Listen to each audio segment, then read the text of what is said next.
Mafunso omwe aliyense ali nawo ndokuti kodi a Silvester Namiwawo ali bwanji.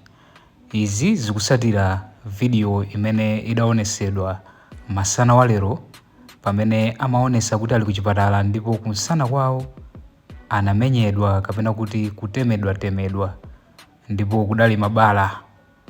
Madzulo pano president wa chipani cha UTM Dalitso Kabambe adapita ku Lilongwe kukawaona Namiwa ndipo anajambula mapiksha mmene alili Namiwa. At times alemba Motere. UTM President Dalitso Kabambe on Friday visited citizens for credible election member Silvester Namiwa at a clinic in Malawi's capital, Lilongwe, where he is receiving treatment after being mercilessly beaten by panga-wearing thugs on Thursday. During the visit, Namiwa showed Kabambe wounds he suffered during the attack. Kabambe has since condemned the conduct of security agency, who he said allowed the thugs to attack Namiwa while they were watching. This is not Malawi we fought for. This is not the freedom our parents and grandparents dreamed of. We cannot remain silent as innocent citizens are butchered like animals in broad daylight. Worse still, in the presence of the very institution meant to protect us, the Malawi Police Service and the Malawi Defense Force, Kabambe said. So zimenezi ndithu ndi zimene zachitika chakumadzulo kuno. President wa chipani cha UTM Dalitso Kabambe adapita kukawaona Namiwa kusatira chipongwe chimene adachitidwa dzulo kuma demonstrations, ndipo Namiwa kumbuyo kapena kuti kunsana kwawo kukuoneka mabala chifukwa choti anamenyedwa mwankhanza. Mapiksha amenewa akuonesa ndithu Namiwa atamenyedwa.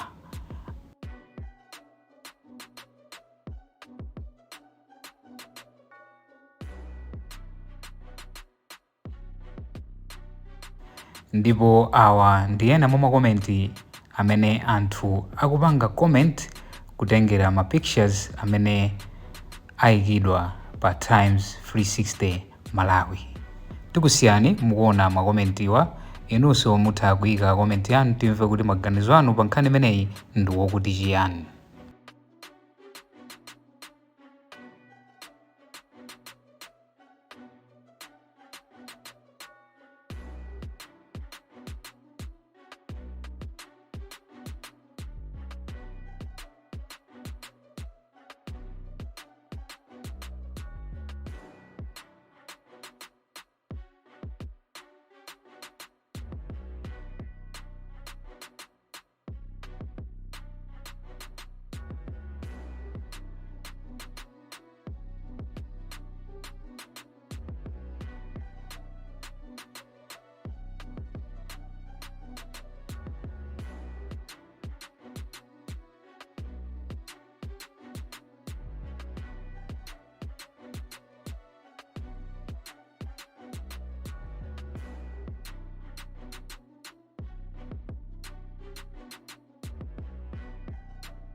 nkhani ya ma demonstrations azulo ku Lilongwe pa 26 June 2025 zikuoneka kuti nkhani imeneyi yapita patali kwambiri, ndipo izi zikuza pamene ma organization osiyanasiyana komanso adindo osiyanasiyana ayankhulapo pa zimene zachitika zulo.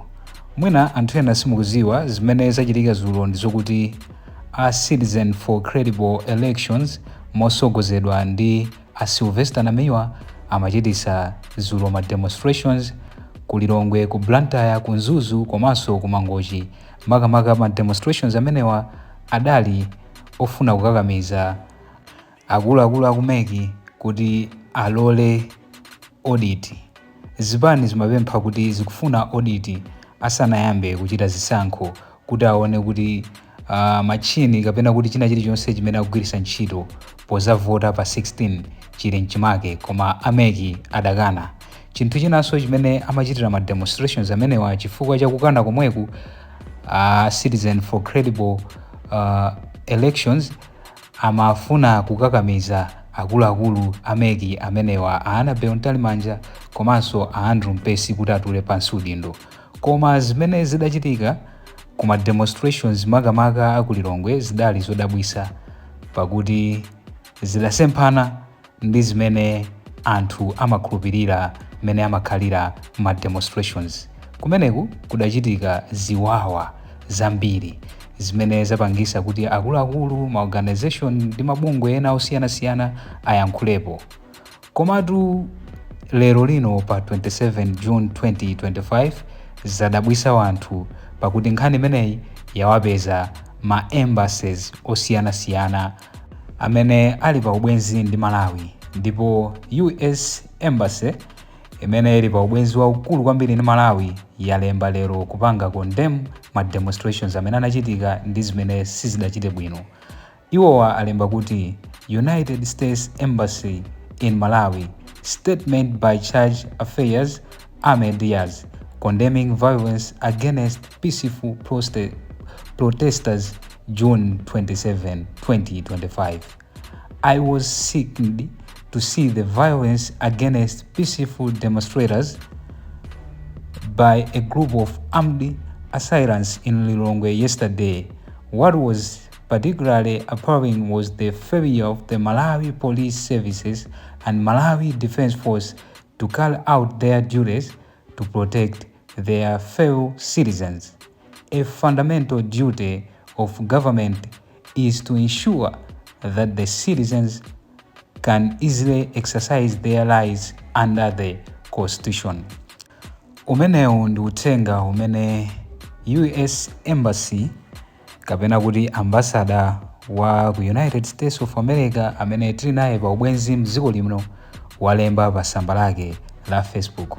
So kwa amene akuziwa zimenezi ndithu zikuyenera kuti zikutanthauza zazikulu kwambiri. Ambassador kufika polemba zimenezi ndi nkhani ya serious kwambiri.